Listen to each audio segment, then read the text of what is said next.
ṣẹ̀kẹ̀rẹ̀ kì í ròde ìbànújẹ́ ó yẹ tún mọ bá ń ká lọ ó di ilé ọmọ lọ́jọ́ bí òní. Mukodim Àyìndé Arátùmí ẹ kú ọjọ́ bí òní o, ẹ ò ní fọdún èyí ṣàṣemọ lágbára Ọlọ́run ọba, ẹ ò ní rántí ọjọ́ bí banújẹ́, ọ̀pọ̀ ẹ̀lẹ́ ó ṣe láyé láàyè àti lálàáfíà ara láṣẹ wáìdù lókè. Mukodim Àyìndé bàbá nífẹ̀ẹ́ mi, dádì bọ̀wọ̀ fún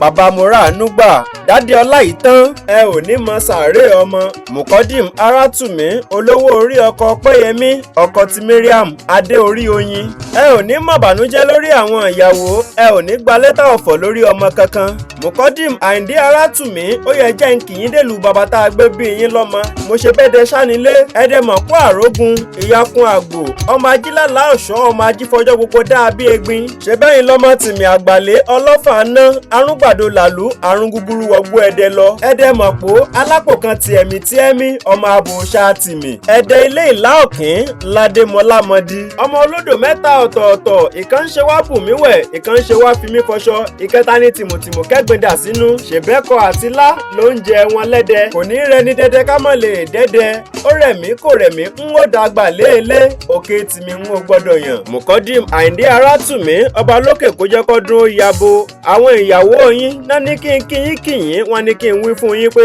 kẹ́ ẹ dàgbà dògbò bí ará ìwáṣẹ̀, ẹ ò ní fọjọ́ ọlọ́jọ́ lọ láṣẹ Elédùà.